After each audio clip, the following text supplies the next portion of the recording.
levels of formality. Then we're going to look at the organization of the letter. Then we're going to cover a very interesting topic which I think will help your writing in general, not just for General Task 1, but that's about writing for the reader, not for the writer. And that's a very interesting point that I'm quite excited to teach, actually. And then finally, we're just going to look at the final check of the exam. So there's lots to learn here. As normal, grab a pen if you can, or just make notes in your phone.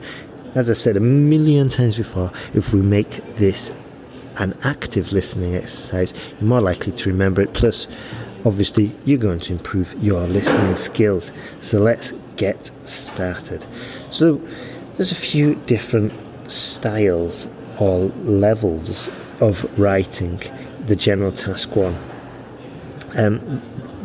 Roughly speaking, we can go from formal, semi-formal to informal. And the instances that we would use this, well, first we've got formal, which would be diplomatic. So like on a diplomatic level, and in this case, it's highly unlikely we're going to get a task like that for the IELTS. But if we did, we would finish the letter respectfully yours and start it with dear sir or madam, or probably even a little bit higher. But I won't go into it because it's highly unlikely. Then we've got less formal, which is probably more the level for IELTS, which is like institutions or companies, in which case, once again, would say dear sir or madam, or dear sir / madam, comma.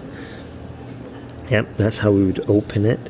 And also remember, we don't have to worry about the formalities of writing the address and stuff like that. Okay, so next one, slightly less formal, institutions, companies, and then we would finish with very truly yours cordially, very sincerely yours.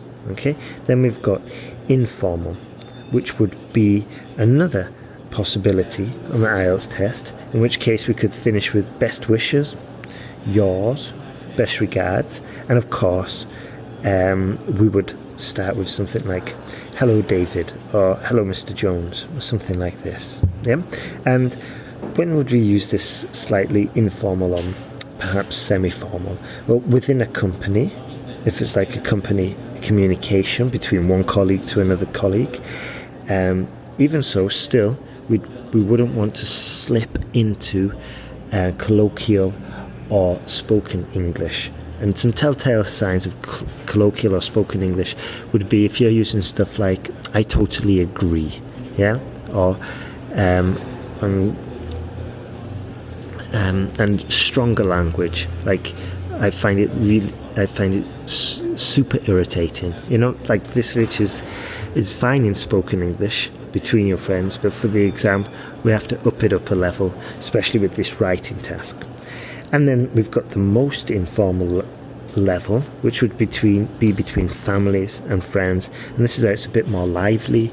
We've got the contractions in there as well, probably got the contractions for the informal as well, but not too much as in I'm gonna sort it out next week. No, we would say I'm going to sort it out next week, okay? And then we'd still use contractions like I wouldn't, don't. These ones, we wouldn't write out the full version unless we were really trying to emphasize the action. So sorry. And moving on to the most informal ones, friends, family, in which case it would be like hi Dave, ! Or hi Dave. And here it would be much more lively, much more direct. And then we would finish with love, Benjamin, or hugs and kisses, or take care, and then maybe and just finishing it like that. That's the kind of style we want.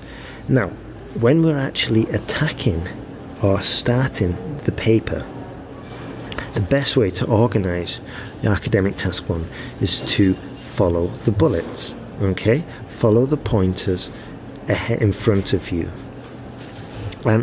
So if it says like write a letter of complaint, you must include 1, the date and the time where you where you bought the product. Bullet point 2, the reason of your complaint. Bullet point 3, what you would like from the company you're writing to. And these 3 bullets will be your 3 paragraphs, and that's how easy it is to structure the task 1. Now, it sounds super simple, and it is relatively easy. However, we do need to stay on topic, and we need to make it basically clear and simple. Clear as in, we don't want to write something like, I would like a refund of £99 plus VAT minus import duties. The import duties can be paid to my Swiss bank account, and the VAT can be sent directly to HRM Customs in London, blah, blah. No, there's no point trying to just write something technically complex like that. Just say, I'd like a prompt refund into my bank account. Please find the details attached. You see? And this way, we're getting the message across, and it's simple. Okay, we're not going to get any points for writing a complex story or a lengthy story. For example, if we have to write a letter of absenteeism of why we didn't go to the exam, there's no point going into details about what happened. We just say, I was ill with yellow fever between the dates 8th and 15th of December, and therefore I couldn't go to the exam room. Please find attached the doctor's note, and I apologise for this inconvenience. Okay, so it's just crystal clear. I'm not going to go into details. It's solid, it's straightforward, easy to understand. The examiner's like, okay, mission complete, points, task response, on target, good. So here's a few ideas, just a summary of what I was saying. You've got to make sure that we've got a clear purpose for writing, and that's usually presented at the beginning. Okay, so it'd say, dear sir or madam, comma, I'm writing in respect to a recent incident that happened at your airport 2 weeks ago. Yep, clear purpose, not wasting time. And this also goes for the informal ones. It's like, hi Jenny, new line, how are things? Hope all is good. I just wanted to ask you about the new car you bought last week. Yeah, it's clear. We're just warming up the conversation a little bit because this is slightly informal, like how things. This is all informal letter writing. And then I just wanted to ask you about the new car. And notice as well, we would actually write the contractions. I just wanted... sorry, that's not contraction. I just wanted to ask you about the new car.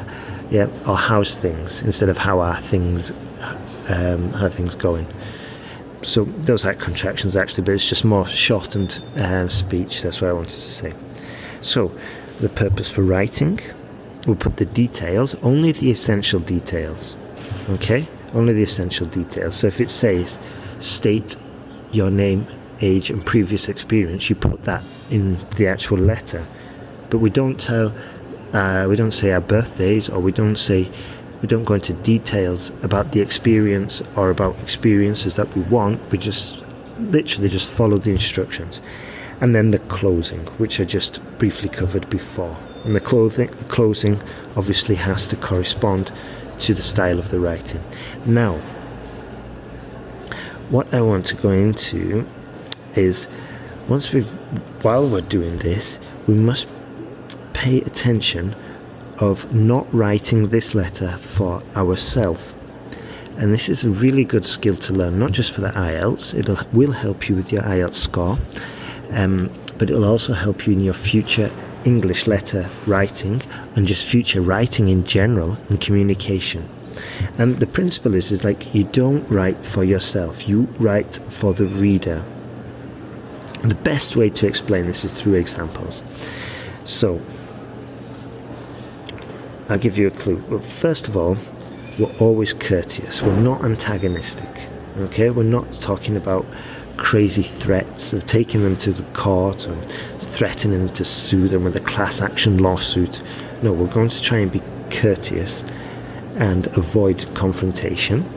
And now here's the main gist. So I'll give you an example, okay? Where the letter is a request letter, and we're asking for some money back. Okay, here's one example.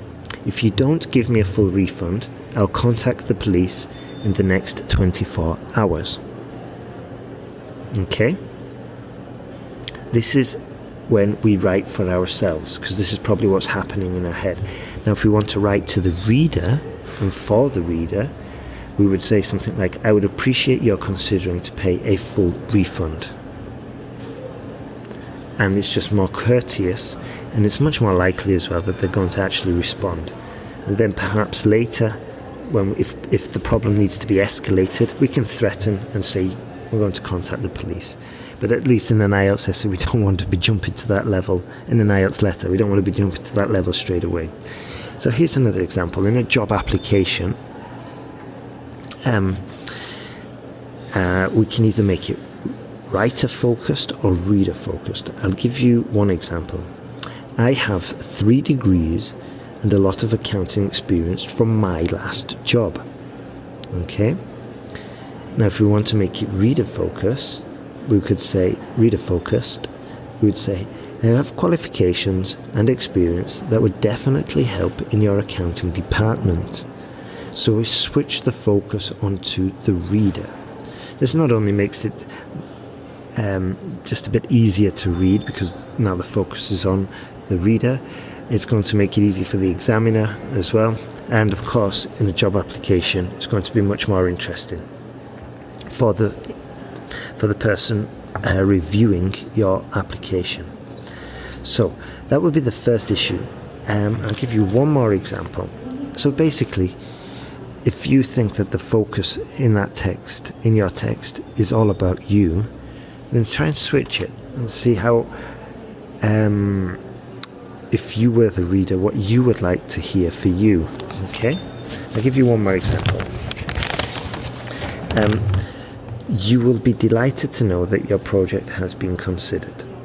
Okay? This is writer focused because it's coming from a writer's point of view. The writer's there thinking, oh, this person's going to be very happy that we have considered their project. It's all about me, this letter, this sentence, okay? Whereas if we switch it to a reader focus, we could say, congratulations, your project has been considered. Well done, you're super fantastic. Basically, congratulations, your project has been considered. You see? And it's got a different focus altogether. And if you can incorporate this into your writing, definitely going to be helpful for the IELTS, and also for your cover light when you're writing your personal statement. If you can write it orientated towards the university and how you're going to help the project, or how you're going to help them achieve better average scores because you're capable of doing this. Or even if you're applying for a job as a doctor, you could say I don't know. I totally agree with your quality control processes. In fact, I'm a keen supporter of this in my own practices, blah, blah, blah. Okay, but just focusing it on them. So that's what I wanted to say when you're considering constructing the text. And like I said, we're going to be looking what kind of language, formal, semi-informal, informal. One idea basically per bullet. It's going to be reader orientated, reader focused, and then we're going to check. So what do we look for when we check? The easiest part would be to check that we've covered all the bullets in the requirements, in the task requirements. Or did we forget to mention our personal experience? Did we forget to mention a possible solution? So we must review the work. Then we look at the writing, and we can see, and we've got to concentrate on the largest issues first. Okay, so we go through and we read in the sentences, and if possible we're reading it aloud but just with a whisper, and we're going through and looking for grammar inconsistencies and issues. Correct those first.